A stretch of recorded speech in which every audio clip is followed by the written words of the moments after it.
আমার আজকের রেসিপি মুগ পাকন পিঠা। এই পিঠাটা এতটা সহজ, যারা কখনোই পিঠার গায়ে ডিজাইন করতে পারেননি তারাও তৈরি করতে পারবেন। আর এই পিঠা তৈরি করে সাথে সাথেই খাওয়া যাবে। অনেকটা সহজ আর অল্প উপকরণে বানিয়ে নেওয়া যায়। আশা করছি ভালো লাগবে পিঠাটি। তো প্রথমে পিঠা তৈরির জন্য হাফ কাপ মুগ ডাল নিয়েছি একটা প্যানে। তারপর এই ডালটাকে ভেজে নিতে হবে। চুলার আঁচটাকে কমিয়ে ডালটা ভেজে নিতে হবে। তো ডালটা যখন ভাজা হয়ে যাবে তারপর এই ডালটা আমরা পরিষ্কার করে ধুয়ে নেব। ডালটা পরিষ্কার করে ধুয়ে আরও একটা প্যানে নিয়ে নিলাম। আর এখানে 2 কাপ দিয়ে দিচ্ছি পানি। যখন ফুটতে শুরু করবে তারপর ঢাকনা দিয়ে ঢেকে সিদ্ধ করে নেব। খুব ভালো করে সিদ্ধ করে নিতে হবে। আর ডাল ঘুটনি দিয়ে অনেকটা ডালটাকে গলিয়ে নিতে হবে। ডালটা যতটা ফ্রেশ হবে পিঠাটা ততটা সুন্দর করে তৈরি করা যাবে। তারপর পরিমাণ মতো লবণ দিয়ে দিচ্ছি। আর 1 কাপ দিয়ে দিলাম চালের গুঁড়া।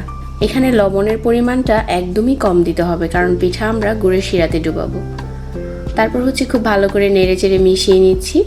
আর আমার এখানে 1 কাপ চালের গুঁড়াই খুব সুন্দর একটা গোলা হয়ে গেছে। তারপর চুলা থেকে নামিয়ে কিছুটা ঠান্ডা করে নিয়েছি। আর এখানে 1 চামচ দিয়ে দিচ্ছি ঘি আর একটা ডিম। ডিমটা খুব ভালো করে মিশিয়ে নিচ্ছি। এখানে কেউ যদি ডিম খেতে না চান, পছন্দ না করেন, তাহলে ডিমটা বাদও দিতে পারেন।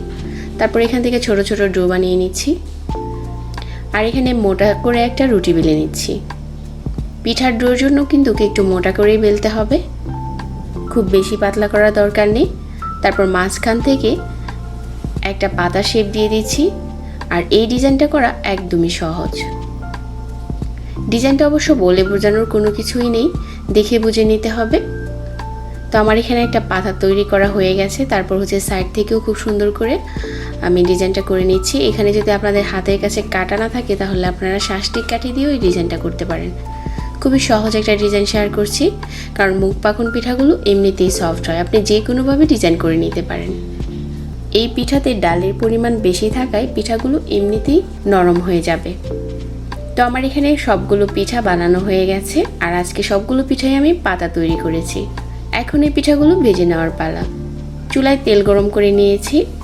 আর তেলটা কিন্তু ঠান্ডা করে ছাড়া যাবে না, তেলটা এখন গরম হয়ে গেছে। তারপর পিঠাগুলো দিয়ে চুলার আঁচটাকে কমিয়ে ভেজে নিতে হবে যতক্ষণ না কালার চেঞ্জ হয়ে যাচ্ছে আর মচমচে হয়ে যাচ্ছে। যখন খুব সুন্দর একটা কালার চলে আসবে তারপর এই পিঠাগুলো আমরা গুড়ের শিরায় ডুবাবো। আমি আগে থেকে 1 কাপ গুড় আর হাফ কাপ পানি দিয়ে একটা শিরা তৈরি করে নিয়েছি। আর এই শিরাতে পিঠাগুলো ডুবিয়ে নিচ্ছি। খুব বেশি ঘন শিরার দরকার নেই এই পিঠাগুলোর জন্য। এখন আমাদের পিঠা তৈরি হয়ে গেছে। খুবই সফট হয় এই পিঠাগুলো। আর আপনারা 2-3 দিনের মতো এমনিতেই এটা সংরক্ষণ করতে পারবেন। আশা করছি রেসিপি ভালো লেগেছে। রেসিপিটি ভালো লাগলে শেয়ার করতে ভুলবেন না। অনেক ভালো থাকবেন। আজকে বিদায় নিচ্ছি। আল্লাহ হাফিজ।